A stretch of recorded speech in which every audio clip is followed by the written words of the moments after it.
attack R and Raw a lot. We attack Apologia, the guy that Kent Hovind calls Pelagia.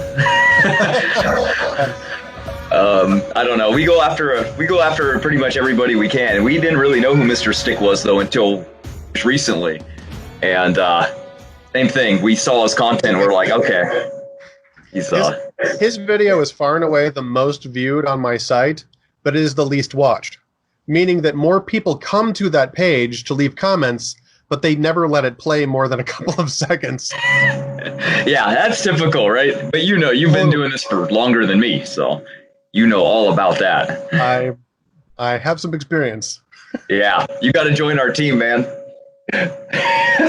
Tell me about the team. Who are your people? I want to hear about you, because let me tell you something interesting. I have a video clip of, not you personally, but of Ken Ham reading one of your comments. I was watching that genetics series, and they were doing a Q&A, and he was like, here's a question from Rawmatt. I'm like, I know that guy. There's one here from Rawmatt. Dr. Jensen, I found a study looking at the CO1 gene in mitochondrial DNA that was looking at cancer rates in people groups. They found that African peoples have twice the mutation rate in cancer cells. So, that's right. I downloaded that clip because I was going to put it up just as like a shout out to you on my channel, and I haven't had time to do it yet. So Then you left that awesome comment. I'm like, I just need to talk to this guy. So tell me, who is the Rawmatt and why are you raw? Yeah, I go by Raw because of my diet, actually. I go by Rawmatt not because of a nickname that I created to hide myself on YouTube or anything like that. It was more along the lines of that's existed since 1998, and it's because of my diet. I eat raw fruit. I basically just eat raw fruit. So that's my goal, is to just eat raw food. So I became Rawmatt from that. And then I became interested in like forming up a team of people, kind of like yourself, by going on YouTube and realizing, man, YouTube is just full of people that criticize and hate Christianity and creation. Yeah. And I said, that is bizarre. Nobody on our side really seems to be teamed up at all. Matter of fact, they dislike each other, because you got to realize these people are in organizations, right? So Answers in Genesis doesn't like Kent Hovind. They want nothing to do with them. Kent Hovind wants nothing to do with creation.com, right? So I don't know. It's like there's a war, but there's no unified group of people. But they're attacking us in groups, right? So it doesn't make any sense that we wouldn't have our own team. So I kind of went around and I formulated and gathered everybody up. So sorry if you hear the screams. The kid, the baby. I've got a 1-year-old over there going. Nice. So yeah. And a 6-year-old, almost 7. Really? Okay. It's got to be wild years, huh? You know, people always say it goes by so quick, and I go, when? When does it get quick? Because it feels like I've had this child for 150 years. Like my life before child is like, this. And then there's just all of this since baby. Like, she's 7? How is that possible? Like, I'm nearing a century from the feel of it. Right. Daughter, but, having a daughter ages you. Oh, yeah. You'll feel like, you'll see the gray hair flying up. I'm sure. I feel it too. So you sort of put together a creation, or is it just creation or just Christian apologetics Avengers that you got? We turned it into, I said, let's just do it with creation. That way we can get every denomination. There's no cutoff. Anybody that's a believer can join. There's no love lost between, if you're going to believe something else that the Bible says, so be it. That's doctrinal differences. We need to unify on what we agree with. Everybody should agree that they were created. Everybody should agree that the Bible specifically says man was created, especially. So you can't just like randomly, arbitrarily guess like, oh, man must have been made from an ape. Like there's no image of God, like, well, when did that happen, right? There's nothing to say that in there. So we all agree to that at least. So I formulated the team based on like, let's get together with some people that like to debate. Let's get together with people that like to write. Let's get together with people that like to evangelize. And so that's what we have now. And over the last year, we've attacked everybody, and it's gone really good. Is there a name for the team? Team Standing for Truth. Standing for Truth. Oh, dope. That says it all. I appreciate that. Short and sweet. Cool.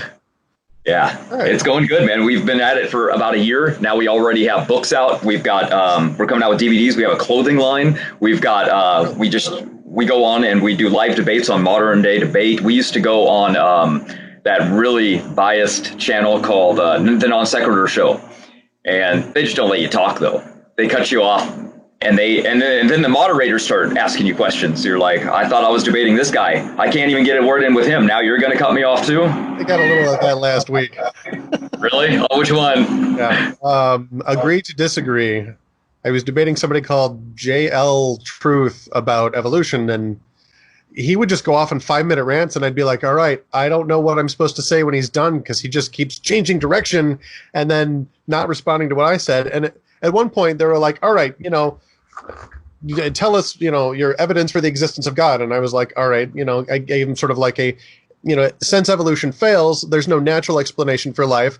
Therefore, there's a supernatural explanation that proves God, but also the intelligence and the irreducible complexity in every living cell proves there has to be an intelligent designer. And trying to take that intelligence and put it like as an alien on another planet doesn't answer the question. It just moves it somewhere else.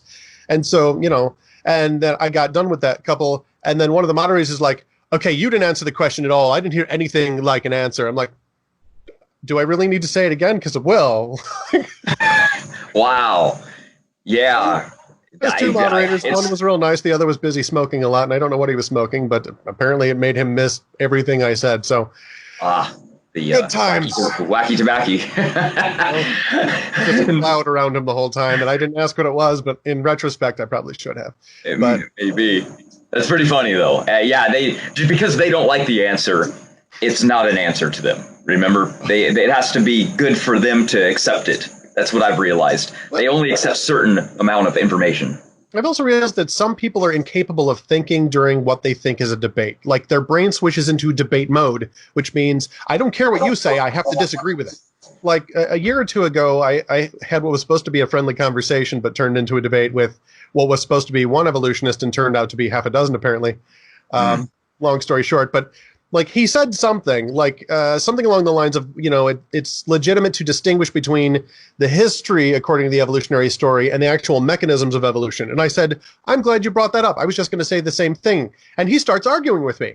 I'm like, why are you arguing? I literally just said, I agree with what you said, and I'm about to say the same thing. And he just kept trying to argue with me. And I'm like, all right, I'm going to just make my point. And later I realized, his brain had switched into debate mode, which meant he heard me say words and felt he had to argue. And I'm like, right. Otherwise a smart and polite guy. I mean, I don't remember his name. He's somewhere in my list here.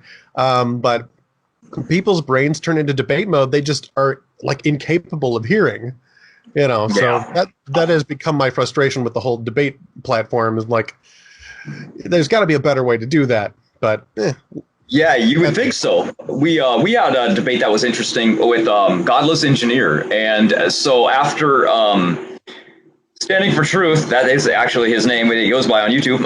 After he debated him for about maybe 5 minutes, the first question Godless Engineer asked was like, so prove that God did it. So he went on a tirade, Standing for Truth, for probably 5 minutes, giving multiple examples the best that he could. And he goes, so basically, God did it. And he was right. Wait, did you listen? Or I think he was reading the live chat, and I think he was like texting friends, like, what should I do next? Because he literally heard nothing. Nothing. He didn't say that once. He never said God did it one time. Well, in my experience, anytime the word godless is in their username, it's going to be a good conversation full of logic and reason. Right. Yeah. They've already chosen not to be agnostic. They've already made up their determination. You're right. So they're already. But then if you ask them why God doesn't exist, I'm like, I don't have to prove anything. I'm not asserting a position. Right. It's a belief in the negative. Of course you do. Yeah.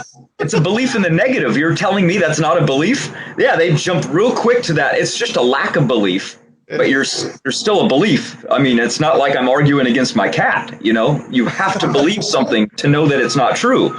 Yeah, it's very bizarre. And I've made this point several times that even if you're going to say, well, atheism is just a lack of belief, and you don't have to prove why something isn't. I'm like, okay, but that assumes that you're just a dumb, inanimate object who is incapable of asking the obvious follow-up question, which is, you lack this belief that most of the human race has always had. Why? And then you only got two options. Well, you either lack a belief in God because you have the belief that he's not there, or because you simply know that you don't have the information to say yes or no. So you're either an atheist or an agnostic. Right. So it's like, just ask the next question. When they assert, no, it's just a lack of belief, what they're saying to me, what I'm hearing is, I'm too stupid to think about this, and I don't want you to make me think about it. I'm like, well, I think you should, though. I don't think I should make you. I think you should have already had that conversation with yourself. I actually talked to a guy who called himself an atheist a couple weeks ago. He had a podcast, Juicy Pencil.